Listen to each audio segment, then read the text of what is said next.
안녕하세요. 노무법인 창공의 노인노무사입니다. 오늘은 기숙사 관리비를 회사에서 지원할 경우 발생할 수 있는 법적 규제와 운영 방식에 대해서 이야기를 해보도록 하겠습니다.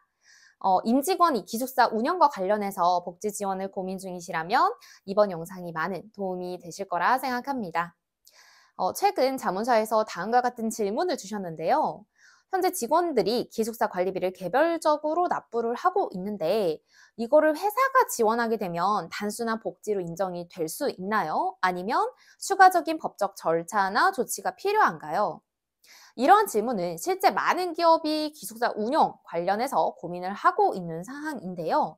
이번 시간에는 기숙사 지원과 관련된 주요 쟁점과 법적 기준을 하나씩 설명드리도록 하겠습니다. 먼저 기숙사 운영하실 때 고려해야 될 몇 가지 기준이 있는데요. 첫 번째는 거주지 기준입니다. 먼저 기숙사를 운영하실 때 뭔가 지원을 할 때 몇 가지 기준을 설정하는데요. 첫 번째는 거주지 기준입니다. 회사와 거주지가 50km 이상 떨어진 경우 기업들은 보통 기숙사를 제공하거나 월세를 지원하기도 합니다. 기숙사 제공이 어렵다면 원거리 지원금을 지급하는 방안도 있습니다. 특히 회사 주변에 기숙사가 없다면 월 4, 50만 원 한도로 월세비를 지원하는 경우도 많습니다.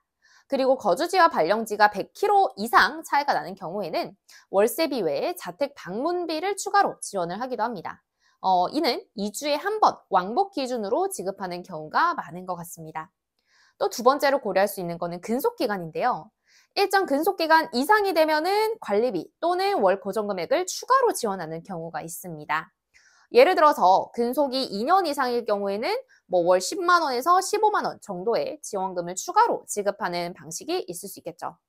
그리고 또 세 번째는 그러면 지원의 항목과 한도는 어떻게 되냐인데요. 대부분의 기업은 임차료만 보통 지원을 하는 경우가 많고 공과금은 별도로 하고 있습니다. 즉 전기, 수도, 가스, 요금과 같은 생활비는 직원이 전액 부담을 하거나 아니면 월 10만 원 정도의 고정 금액으로 부담하도록 운영하는 방식이 흔하게 사용되고 있습니다. 자, 그 다음에 또 알아봐야 될 것은 기숙사 운영을 할 때 회계 처리와 과세 여부에 대한 문제인데요. 첫 번째는 사택임차료입니다. 사택임차료는 근로소득 비과세 항목으로 인정이 되는데요.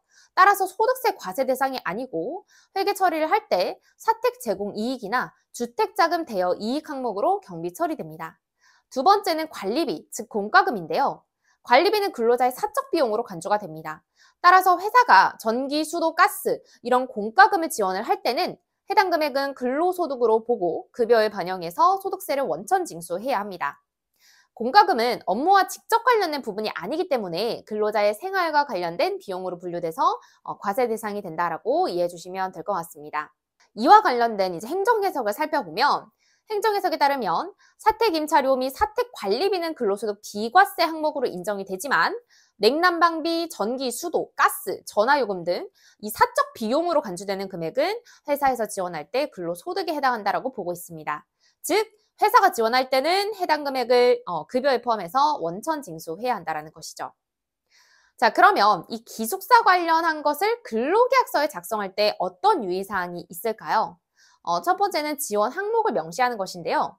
근로계약서에 임차료 또는 관리비 제공 여부를 구체적으로 작성해서 임차료 플러스 관리비냐 아니면 임차료만 주는 거냐 이런 불필요한 오해를 좀 방지하실 필요가 있겠습니다. 그 다음에 두 번째는 지원 한도를 설정하는 것인데요.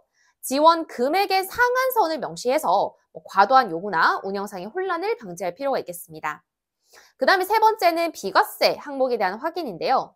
근로자 복지로 제공되는 부분이 이 과세 항목에 해당하는지 명확히 기재를 해야 또 세무 리스크를 피하실 수 있겠죠. 추가로 궁금하신 사항이 있으시면 댓글에서 노무법인 창공 강남지사에 대한 정보를 확인해 주실 수 있고요. 오늘 영상도 도움이 되셨길 바라겠습니다. 감사합니다.